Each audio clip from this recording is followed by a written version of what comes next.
Welcome to Doni Jones Live. I am certified arborist, Donnie the tree lady, hanging out with. I am that guy, Mardy McFly. You are Mardy McFly, man. What's going on with you, Miss Donnie? Not much, just enjoying, this warm weather. People complaining that it's hot, and I'm like, dude, I was born in July, so this is good for me. I was born in August, but I hate the heat.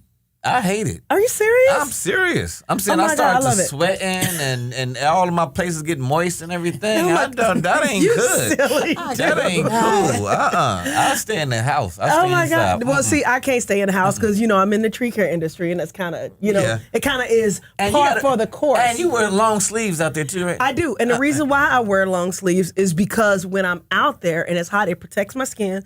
But the other thing is if I go into somebody's backyard that has like thorns or bushes or whatever, it protects me and I don't have to worry about anything. Do you get ticks or anything like that? No, I do. You know what? One time in my life, actually twice in my adulthood, I've gotten ticks.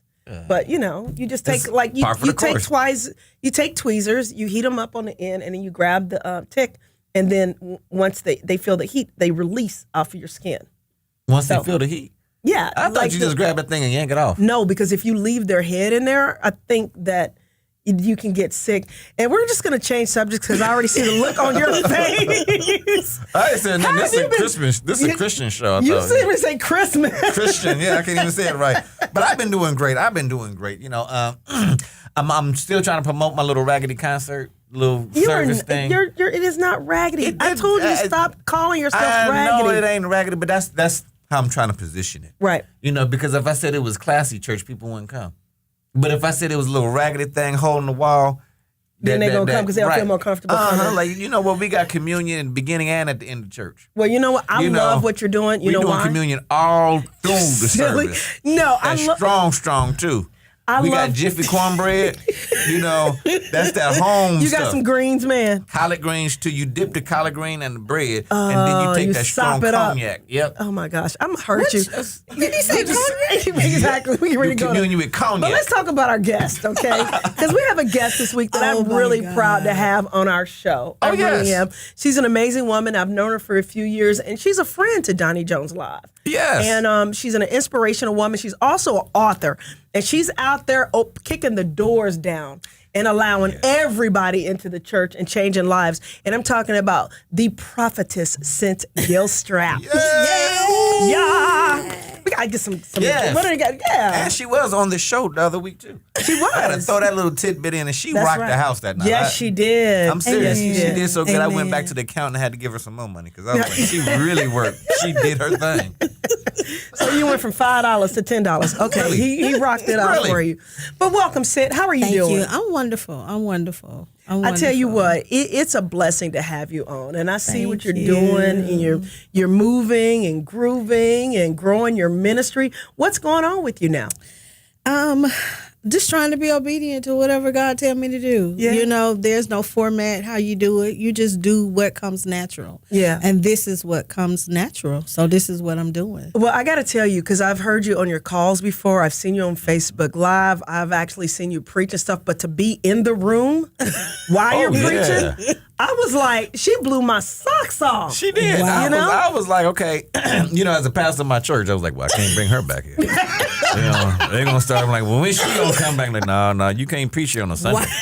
No. And I know we shouldn't be like that, but she was really, really impressive. And I'm saying a lot of the people in the congregation came to me and was like, she really hit it on the nose, and just your message. And it's more than just your message. It's your passion that you have behind it too. Wow. That's what was like, okay, that just takes it a different elevate. Just elevates it a little bit more. Because you can have some preachers that are like, and God said, let there be light. And it's quiet, like, And then like some that people, right. And then some people can just be like, God said, let that be the light, and you can feel that passion and the energy, And she was in it. And I will say, she had me kind of wondering one time because she was like, and see, I had to have a conversation with Donnie later on. What? Because I was like, because I'm saying sometimes and I know you've been in there too, you see somebody do a sermon or something like that, and later on you would say, did they say they saw an angel in the corner over there? Yeah, you said you saw an angel. Right. Okay. Because I thought that was just a glare from one of the phones, but it was an angel. Yeah, I really saw it in the spirit. Because I just said, okay, we're going to have to, we might talk about that a little later. Because, she was just in it and it was just like, okay, There's an angel over there. There's a spirit. I'm getting there. I just want to make sure that the listeners that wasn't there know what was going on. So she was in the middle of her sermon, just really, really in, and she just kind of stopped and said, "There's an angel right over there, That's just right. floating." Literally. And she kept going, and everybody just kind of said, "Oh, okay." But so explain that kind of. You know what? One thing I can say is that so often it's been told to me that to experience me live is completely different. Yes. They say that pictures of me live on like Facebook, you know, when you take pictures, it doesn't do justice. Right. But to see everything live, it just brings everything I don't know. People say they just take on a different perception. But actually, when I was going forward, I really did. In the spirit, I could literally see the fluttering of the wings in the spirit. Wow. So it was in the room, top left over, I think the curtain is green or blue. Mm-hmm. Yeah. So I saw that image. Yeah. Wow. So yeah. Does that happen to you a lot when you're in the flow and when you're doing what you start preaching? It does, but sometimes it literally freaks people out. But at that moment, I was into it, and I wasn't gonna question it. I couldn't come out of it. Right. And I actually saw, the angel in the room, and that's not the first time. I've seen feathers left. You know, so it's something. That only has happened to me probably one time. Mm-hmm. I was in California, and they gave me some loud, and I rolled that up, and when I was smoking it. It just I started seeing a whole lot of different stuff that was just butterflies. Pastor, prophetess, we're gonna lay hands. We're gonna lay hands. I'm gonna lay hands on him right now. That's part of his past. That's part of his past. Yeah, but hey, it opened up my mind, and I saw kind of different spirits and everything. Just saying. But I can relate to that. Yeah. You know what? That is hilarious. I ain't mad at you. You was there, huh? I was there. I ain't mad at you. And it brings a lot of other brothers there, you know. But that's what I was saying, different kind of ministries to bring people there. You know, we know your ministry now, man.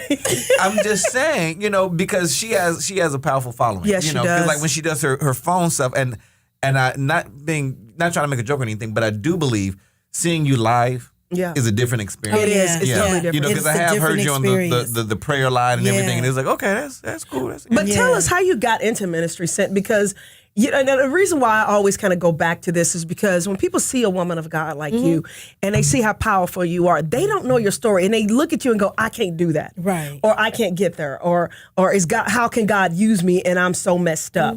Talk to us a little bit. You know, I was actually talking about this today.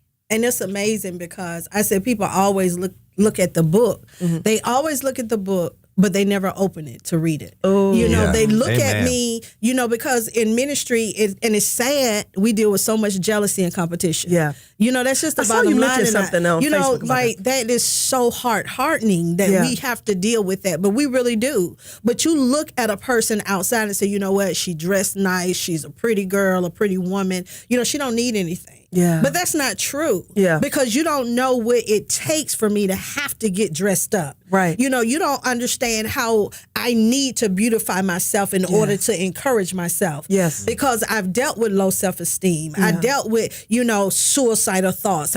I dealt with depression, oppression. And if the truth be told, I still deal with depression. Yeah. I have to get up. I can't just so lay good. down. I can't just lay down. Yeah. I have to get up. Yeah. Because if I don't, that I understand that spirit still haunts me. That's right. And I cannot just lay in the bed and give up today. Right. If I give up today, that means that everybody connected to me, that God placed in my life, then that means that they defeated. Right. I cannot afford that.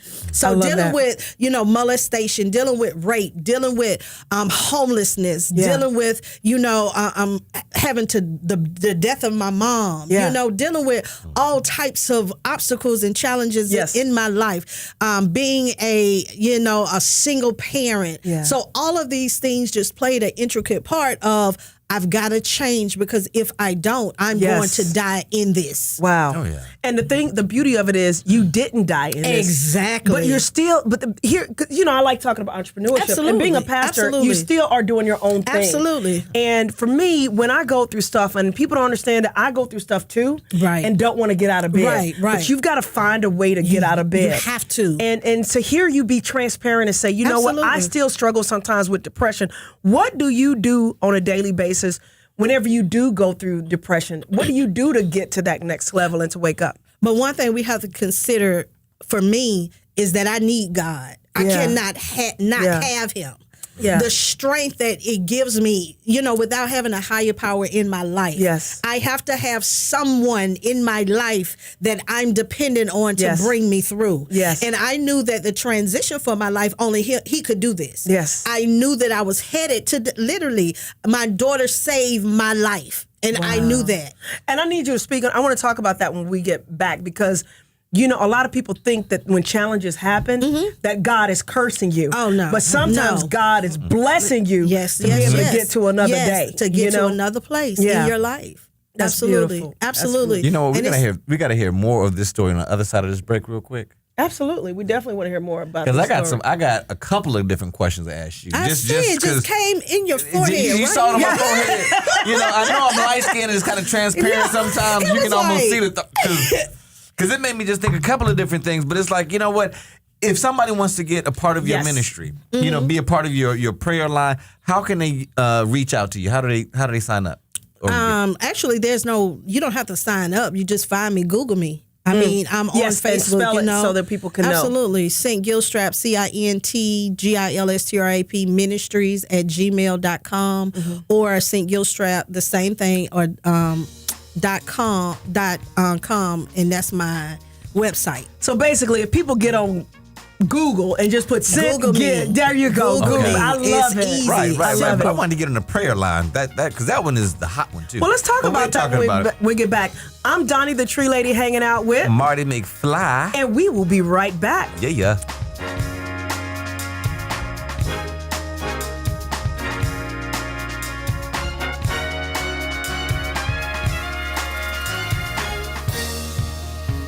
Welcome back to Doni Jones Live. I'm Doni the Tree Lady. And I am Mardy McFly, that guy. Yes, you are. And we have the opportunity, the wonderful, blessing of having Miss Cint Gilstrap, prophetess Cint Gilstrap here.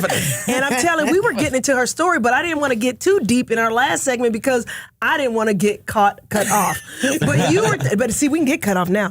You were talking about your daughter and how it was a blessing that she came along. Let me go back and then go forth, because we were actually talking about depression. Yes. A lot of people don't like to be transparent with their depression. A lot of people don't like to talk about oppression, suicidal thoughts, all these things. Right. But if we don't address these things, then how would they know that help actually exists? That's right. There are so many people in the confinements of church. Yes. I'm talking about the edifice, the structure of the building, that we don't deal with the real topics, issues. We don't want to address certain things, so people now walk around carrying this weight. I have so many people ask me, even from being molested, even from being raped, from being homeless, how do you maintain every day? And my question is not simple, but my question is, without God, I can't do it. It's impossible. I can't get up and dress myself and have one mind. Let's just talk about my mind. Come on. Just the mind alone. You don't have to focus on nothing else, because if he got my mind, you got everything. That's right. I'm talking about cuckoo and Cocoa Puffs. Seriously. But I need that. I need to have the experience of, I got to regulate my mind today. I have to renew my mind today, every day. Because if I don't, again, this spirit haunts me. Wow. To keep me down, to keep me defeated, to keep me in a place of self-esteem, low morals, not having the ability to get up with strength and stamina. So I have to hold that. But this, contrary to that, my daughter actually, after literally aborting a baby before, because I aborted a child. Because I felt like I wasn't ready. I was young. I was 17 years old. But then after she came, I had no choice. And I heard God tell me, and I wasn't even saved then, this baby gonna save your life. Wow. I had her, and there was so much oppositions against his side of the family, my side of the family, but I knew that I had to. And see, I think that's a blessing that you're being transparent about that. Absolutely. Because there are women out here that have had to make that choice. Absolutely. And honestly, I'm being transparent. I don't know how you feel about that, but we had talked about abortion on our last show. And I personally, I feel like a woman should have the choice to do that. But at the same token, if you can choose life, I'd rather you choose life. Right. And bring that baby to life. Right. But I know there are circumstances that happen where, for whatever reason, people felt like that was their right choice. Can you speak to that about, as a pastor, how you feel about such a sensitive subject that is kind of popular in the media right now? You know, going. Let me go back and then come forward, because the first thing is not knowing God, not understanding life and death, not having the knowledge, the wisdom, and all of those things to be able to comprehend what I know today. Right. I felt like I was irresponsible. Okay. It would have been a disservice to bring a life into the world. Right. And I knew that I was still a child. Yes. In college, I was 17 years old. Just turned 17. So in August, going into, back then, Right. I was 16 in college. Wow. I graduated at 16. Oh, I my turned gosh. 17 in December. Right. So I knew that I wasn't ready physically. I knew that I wasn't ready mentally, emotionally. I just was not ready. So I made the decision, and my mother at the time, she and I talked about it. Right. And she asked me, she said, what you want to do? It's your choice. Right. And I said, Mom, I'm not ready. She said, you've got to make the decision. But Are you thankful that you had that choice? Or I am thankful that I had the choice. Or do you struggle with that being, a woman of God? I don't struggle with that. But Okay. what I do struggle with is I got pregnant again and I Okay. aborted that child. Okay. But let me tell you why. I was saved at this time. Right. I was young in ministry, and I literally confided in one of the women in the church. Right. And I shared with them, I said, I'm pregnant. And their response was, to me, as a newcomer in church, I'm thinking I'm going, I'm finally Right. getting my life together. Yeah. I'm excited about church. You're going to be titled a Jezebel. I don't know what a Jezebel is. Right. I have no idea what is a Jezebel. Right, Why right. are you saying these things? There was no elaboration. Right. It was just that I don't think it's a good idea. She never told me yes or no. She said, I don't think that's a good idea. So at this point, I'm thinking, well, I'm going to be a Jezebel. People going to know. Right. In my immaturity. Your decision was based on exactly what the ideology of what you would be being projected on you. Okay. Exactly. And at 20-something years old, Right. and I've done everything I wanted to do that was wrong, Right. it just did not sound right. Okay. But instead of educating me to help me understand, Right. what are you saying to me? Right. I took it upon myself to do the same thing I've done before, is abort my child. Wow. That was tormenting. I left the church because I did not understand, Right. and I went back to the world. So she was pushing, even though she was in the church, she was pushing you to do it. basically, Wow. Yeah. I got to speak to that real quick. And the reason why I'm trying to speak up for women's rights and for women to have a right to choose, not like if that were to happen to me right now, I would choose to keep it because of where I'm at in my life. Exactly. You know what I mean? Exactly. Whatever. Because we know it's not different a now. choice for right for me. Exactly. But back then that would have been a proper choice for me. However, the thing that I struggle with right now, is I live in a community where people are fighting so hard against, the option to have it. But I've seen those same people, and I'm thinking of two people off the top of my head, and I can't name names out of privacy. Right. Off the top of my head, their daughter got pregnant by somebody that they did not deem worthy to be with their daughter. It was a young, girl at a private school, high-end private school, got pregnant by a black man. They sent this girl away to have an abortion, even though they are anti-abortion. They sent their daughter away to go have one so that she wouldn't have a child by a black man because it would bring shame on the family. With that said, the family is now staunch into supporting other women not having the right to choose, but yet they chose this for their daughter. And the other one is the same situation. Right. She had a bunch of scholarships, was ready to go off to college, made a bad choice over the summer. Happens every day. This family who's totally against this for everybody else used that choice for their daughter. And people know about it. Right here in that community, people know, but it's like it's swept up under the rug. Absolutely, because they're thinking about how society looks at it. They're not thinking about they're thinking about the embarrassment it brings to their family, the shame that it brings to their name. They're not thinking about the child. You know what I'm saying? Just making sure that we're covered in every area of our life. But then it's the same token. Listen to this. What about if someone in the family were the one that molested the child and got the child pregnant? In the second situation, I personally believe that's what happened. But once again, I don't want to harp on that. But in the second situation, that's what I believe happened. Absolutely. I absolutely, unequivocally, without a doubt, believe that's what happened. Absolutely. And I So, can't, I mean, in a situation like that or a scenario, how do we deem it? Right. If that child were to carry this baby, Right. would she hate the baby? You know, would she abandon Right. the baby? Would she Right. give the baby up for adoption? Right. Or is it right for But her what do to you say to people to say, that well, I abort God, the baby? what do you say to people to say, well, you know, if she has it, God will bless her to figure out a way to make everything all right. Every choice is different. Everybody is different. Right. We can't say what God will and will not do. Right. Just like the same thing with suicide. You don't know really if God gave that person or if he didn't, because you don't know the state of mind that person was in. Wow. You just going based on what tradition have told you. But literally, if you not with that individual or you don't have the relationship that they have with God, you don't know what God has told them. Well, you know, my uncle was diagnosed with liver disease. And what do they call it when you drink too much? For cirrhosis of the liver. And he got to a point where he didn't want to live anymore. And we were so afraid that he was going to do something to himself. But we had family members that were like, if you do something to yourself, you're going straight to hell. And I'm like, this dude is in hell right now. Yeah. You know, I mean, I didn't want him to do anything. Not luckily, but he did wind up passing. But he would tell people, I don't want to live. I don't want to live like this anymore. Right. I just want to go die. I want to, I want But see, then again, you got to think about what's God's will for that person. Yeah. You can. When my mom was getting ready to die, God told me to stop praying. That was the hardest thing I had to do. Oh my gosh. He told me stop praying because she willed it. Yeah. She willed it. Yeah. She said, no, I don't want to go through no more pain. Right. I don't want to go through any more sickness. I don't want my grandkids to see me in this condition. Right. She said, I don't want to do it. Yeah. She said, stop praying. She told me, but God told me first. Wow. And you cannot go against an individual's will. No, you can't. Yeah. Once they will it, that's it. You Absolutely. can't do anything. That's that person's right. Wow. Literally, Absolutely. that's their voice to speak. Absolutely.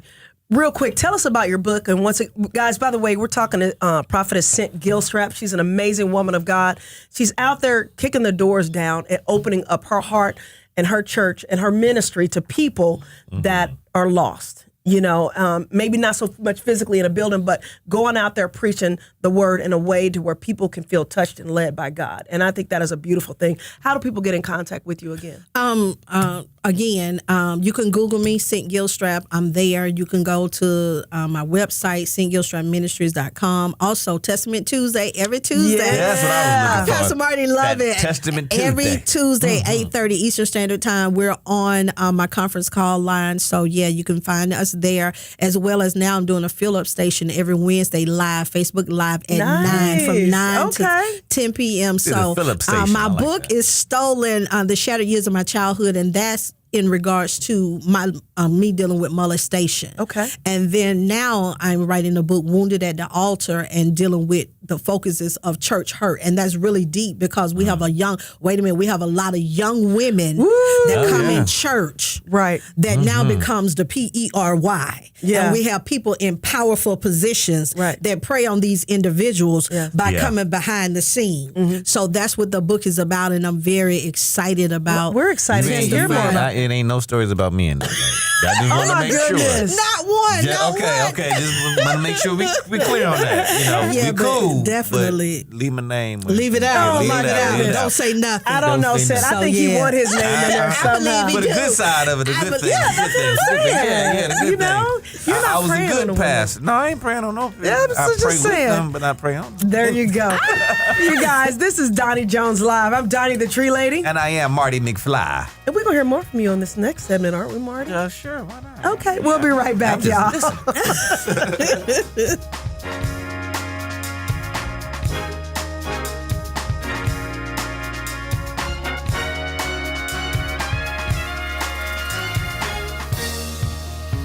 Hey, you're listening to Doni Jones Live. I am Doni the Tree Lady. And I am that guy, Mardy McFly. And we are here with the awesome Cint Gilstrap.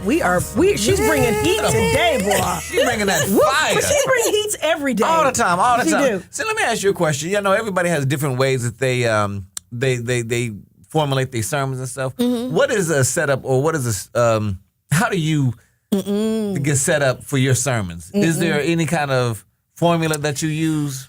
You know what? I be trying to be super spiritual. Oh, I'm a fast for like 14 days and lay on my face and get on the threshing floor. You know, I want to be deep. Right. God take me through a trial. He takes me through a trial and say, now preach about it.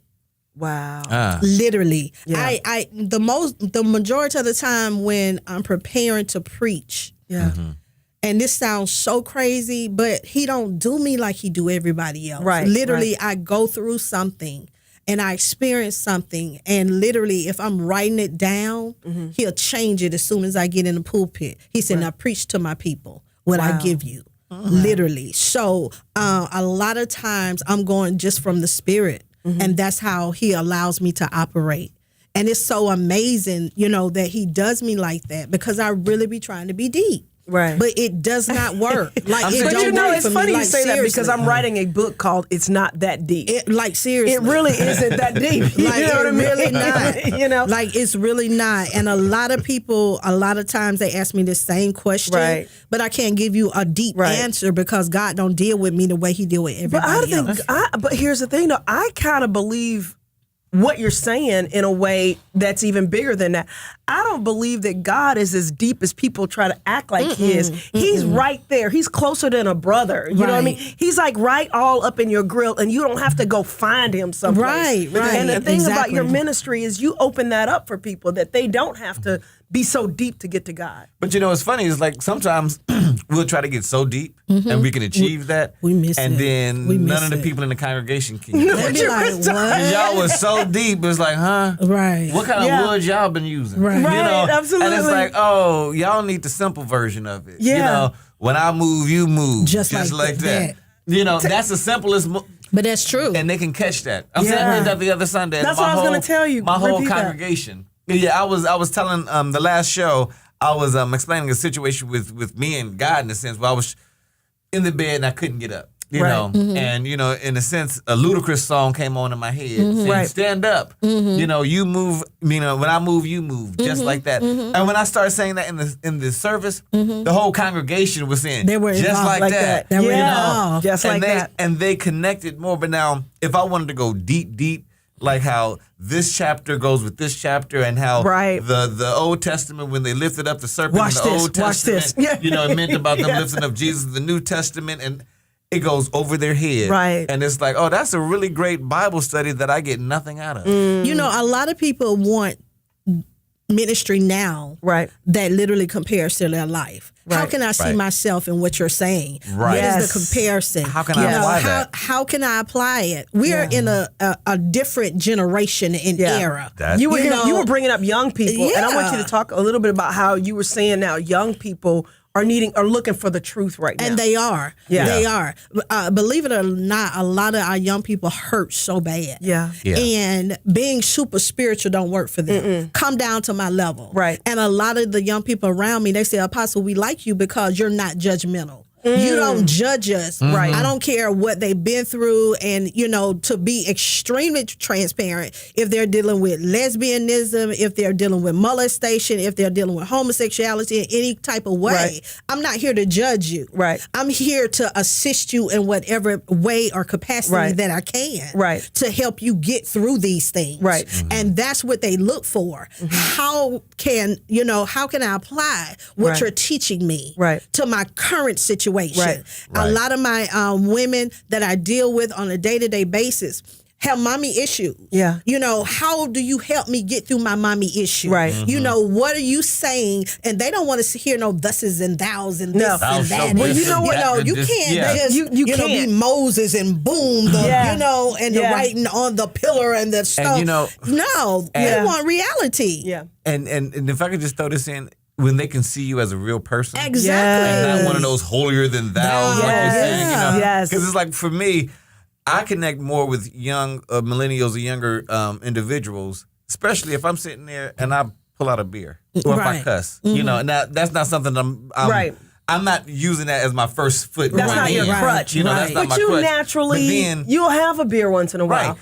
You'll. But that opens them up to say, you know what? You're a real person. I can talk to you. I can share with you. And I don't mind coming to your ministry or kind of being a part, because you're not fake in a sense. you know, Absolutely. and you someone that I can touch. And I'm like, okay, I can, because when I was growing up, hearing those, you know, those bishops that, oh, son, have you found Jesus yet? Are you saved? And you're thinking that, if anything, that intimidates me. And it's like, intimidating and it's a turnoff. Mm-hmm. You know, are you really saving souls if people can't relate to you? You know, and to me, there's nothing unique in the human experience.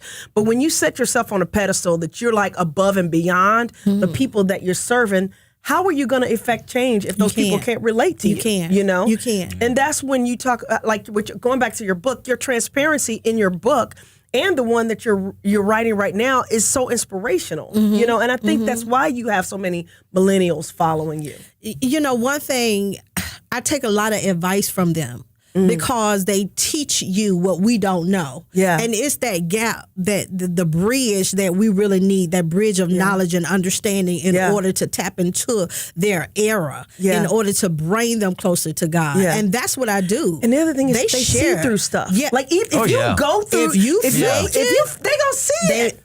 You know, and then if they don't see it, they Google enough stuff, they'll be like, oh, no, I'm good. All the time. All the time. And they'll show me, they'll be like, here, see Apostle. Exactly. Like all the time. Like my spiritual daughters are so open with me. Like they have all kind of female issues and they be like, well, what is this? I'm like, I'm not sure. But I love that. You know. I literally had somebody ask me about a cyst in a sensitive area and they showed me a picture. I was like, dude, that's too much. No, I'm good. Like, you know, you can just describe it to me. You know? Seriously. Well, but here's the beautiful thing. They're so comfortable talking about it. They so comfortable. I even get it from my girls. Like, I've always been kind of open with my girls. You can come talk to me or whatever. But if something's going on, they'll be like, so mommy, such and such and such and such, and then what happened to such? I'm like, can we kind of...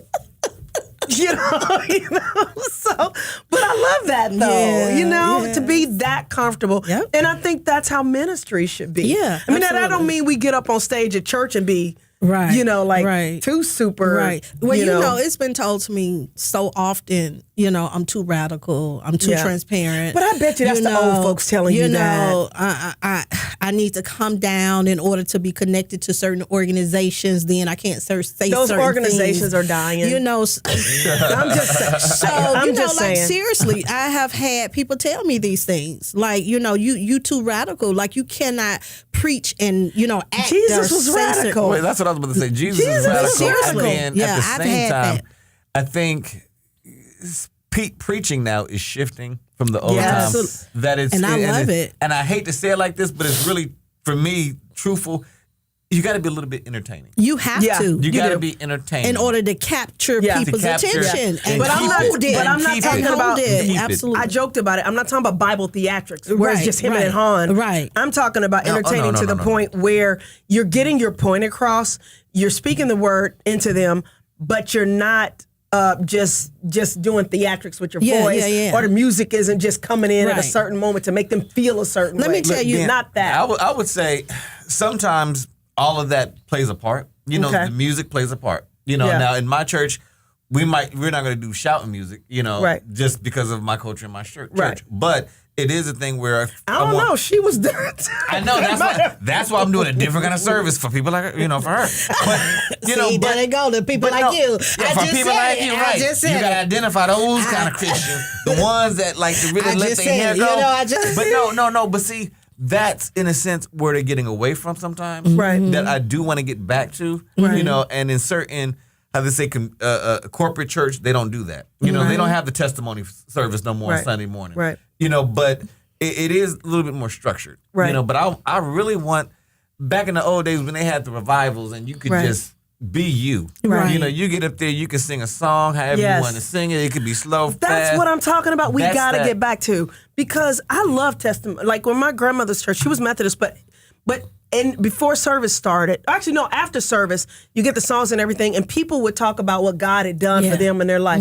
People would be talking about God got rid of that toe fungus I was dealing with, or you know, and God, my hemorrhoids, they bust last night. Thank the Lord. No, I mean, you don't want to be, but I'm just saying, God can't just be working in the pastor's life. Right. It's good to hear the people talk about what God has done in their life. And I tell people all the time, if you connected to me, I don't want to just leave you. Right. I want you to move with me because as I grow, you should be growing too. Anything, if I'm alive and I have things connected to me dead, then that means that my tree's not bearing fruit. I need each one of you to be productive because guess what? If you're productive, then that means you're sowing back into my life. I need to hear the testimonies. That's encouraging to me to let me know that I'm not doing a false work. That's right. That my labor is not in vain. That's right. That I'm being obedient to what God instructed me to do. Tell me a word that I've spoke to your spirit that brought you through and brought you out or made you get up and want to move forward with your life. Absolutely. That's encouraging. It's very encouraging. Well, that's encouraging to me and you're encouraging to me. And I also want to mention that one of the things I've noticed on social media, and we'll talk about this when we get back, is you've also been focusing on entrepreneurship. Absolutely. So I really want to talk about that when we get back. Once again, guys, we're here sitting here hanging out with Cint Gilstrap, Prophetess Cint Gilstrap. Yes. I'm Doni the Tree Lady. And I am Mardy McFly. And we will be right back.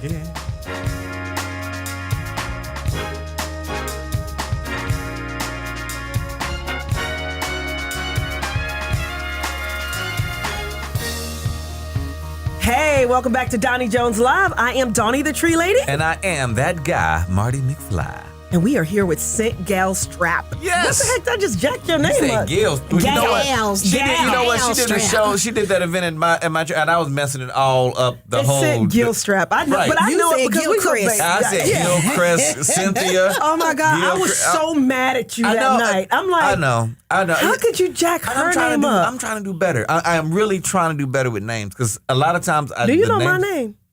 I know your first name. How do you spell Doni? Look, don't be putting me on the spot, especially with spelling and stuff. Look at the sign. I can cheat, right? It's D-O-N. Look back again. Oh my gosh! But before we went to break, I wanted to talk about entrepreneurship because that's my sweet spot is entrepreneurship. Right. And it's important that people are self-sufficient and follow their dreams and pursue their dreams. Absolutely. Why was that important that you started incorporating that in your ministry? Because I have so many people that live in poverty. And a lot of people live in poverty based on their condition. Yeah. They're based on their environment. And God didn't call us to poverty. No, he didn't. We've got to learn how to actually transform our mindset in order to be achievers for ourselves. Right. A lot of time people feel like even if you're making a six-digit salary now, then that's enough. That's not enough. It's not. No, he called you to be the lender and not the borrower. Right. Above and never again beneath. Well, you know, in the city we're in, people do that. Yeah. They look a certain way, but they still broke. Yeah, exactly. And we need to literally, we literally need to transition and transform people to the point where you become what you look like. Yeah. You know? Yeah. And a lot of people don't know how to do that. I told a person, I was taught, listen to this, I was taught how to survive, but I wasn't taught how to live. And the difference is I knew how, even if I had to struggle to rob Peter to pay Paul, I knew how to do that. You knew how to do that, right. But in order to save and put money away and how to manage and how to budget, I wasn't taught that. We were just talking about that at our last show, that entrepreneurs, but it's not just entrepreneurs, people in general have got to learn how to save, how to invest, how to manage their money. These are all things that, and here's the other thing, we weren't taught those things. My dad was an entrepreneur and I was never taught those things. My dad would have a pocket full of money. And then spend it. Then he'd go get some more money and spend it. As long as he had a knot in his pocket wrapped in a rubber band, he good. Right. You know, and we wasn't taught. We just weren't taught. But see, now I'm strategizing a plan now. So I'm training women, and not just women, but men as well, how to take your pain and turn it into profit. And that's what I'm now doing, because I need you literally to embrace who you are with a 12-step process and take what you have learned and transform it into a profitable situation for you. Absolutely. And that's what we need to learn. And first, it all starts in the mind. It starts in your mind, and then with confessing the things you've been through, because you don't have to be the product of your environment. So I'm excited about it and what God is doing. So definitely. Well, what are some key things that people can start doing, like some action steps that people can start doing right now to step into that? The first thing is pull your credit report. Okay. The second thing is make a decision to want to change. Okay. And the third thing is, for me, identify the pain that has kept you bound. Okay. And those are 3 major components. And once you do that, you can move forward. Another thing is you have to learn how to literally strategize a plan for your life. Right. And we have now so many life coaches that's in place, but at the end of the day, you really don't need a life coach to tell you about you. Well, I've also learned that a lot of these life coaches that ain't they ain't even got their own life together. So you got to be careful who you're talking to and who you're listening to. That's a life coach. Right, you know? Exactly. Because they still can't even balance their own checkbook. You know what I'm saying? I mean, it's true, because now a lot of life coaches are. It's another. But don't. Wait. Time out. It's the next hottest thing. You know what I'm saying? It really and if it's the next hottest thing, then people do what's hot. That's so right. now life coaching is, I'm gonna be a certified life coach, and it sounds deep in the world. Right. Just like now everybody's doing honorary doctorate. What is that? Okay, You have musicians and entertainers and celebrities now doing it. Right. See, I just gotta pull something back real quick. Just one of them things. You know, you don't always. The messenger might not be the best person, but it's the message that comes through. You know. Yes and no. And I'm just being honest, because sometimes you can have a wino or a crackhead or someone that's really out there. Okay. And say the bridge is out. That's true. Now you can say, now look at him. He ain't doing right. He ain't living right. So I'm gonna just keep going on down this road. Right. And you can run off that bridge. All I'm just saying is sometimes people can be a life coach, because some people can tell you need to make sure you pay your bills on the 1st and the 15th. Pull your credit score. Now, I might not have done it, but I can tell you, I know what the smartest thing to do. But I even talk about myself, all the stupid stuff and mistakes that I've made, but trying to jump on the other side of that. You know, I don't think I would be somebody, like I can give some advice for growing my business and stepping out of certain situations. You know what I mean? But I don't think I should be putting a certification behind my name. No, well, no. You know what I mean? I can put a certification behind my name. I can give advice, and I feel like I can build a platform that can help people. But there's literally people out there right now that are certified life coaches, but they haven't even lived any life. Right. Or they haven't even... I'm a life coach for the school. Listen, I'm a life coach for School of the Hard Knocks. Like, seriously. You're a life coach for Hard Knocks. But you can articulate it. Yeah. Absolutely. But you can articulate Absolutely. it. You know, Yeah. and I just, you got me thinking about that person. Yeah. No, we have a certified life coach that comes on our show every once in a while. You know, it helps us out. I ain't gonna say nothing else about it, because they listen sometimes, and it's like, I just thought about it. You ain't certified on helping nobody. Oh my God. But I mean, I'm certified to be a life coach, but at the end of the day, I do not condone that message. You know what I'm just saying? I'm trying to change it. I'm trying to change directions. I'm telling you. I'm just saying, you know, sometimes it's the message. I'm saying, I look at myself, and I get that, and I judge myself the hardest, because it's like this. Absolutely. I'm not perfect, and I know I got a lot of flaws. None of us are. None of us are. When I'm in a pulpit, it's like these are not really my words. Right. These are the words that are coming to me that He's provided for me, and I've done my study. I'm giving you this, but if you see me walk crooked tomorrow, I don't want that to be judged on my words. Right, you know, right. Whatever I'm saying right now to you, don't look at me if you see me run a red light tomorrow. Okay, I know where you're going with this, and I agree, but here's the problem that I'm having with a lot of higher profile people. I think on a day-to-day basis, you're 100% right. But you've got people that are doing marriage conferences that are on their third marriage. Okay, well, you've they got experience. You know, if I know I shouldn't talk to her like this the first time, so that didn't work out. That's experience, you know. So you would got be a marriage people counselor. that are having emotional relationships, whatever the heck that means, and they're preaching about the sanctity of marriage, but they're having a relationship with some other woman, and they all over the media and stuff. And I'm like, I don't want to honor them and give these people, you know, praise and everything because they have good ministries. But at the same token, I think that there's certain areas that to stay out of. Like, I would not be doing a weight loss show right now because... Why not? You know what I'm saying? I've lost some weight, but I got a long way to go. So that's what I mean. I understand. When I get back into I understand what Marty's saying, too, because in order to be a voice of reason, just like my sister and brother, I can tell them the same thing, but a stranger come and tell them the exact same thing. They'd be like, oh, really? Yeah. That is true. Yeah. I'd be so angry when they do that. And I was like, I just told you that. So Right. why didn't you hear me? But they have a deaf ear to it. Right. So a new voice sometimes change that person's mind or heart or condition or the way they even view things. So I understand what he's saying, but the same token, I understand what you're saying too. Yeah. So It's like don't be that image of everything is right, telling us, that you can.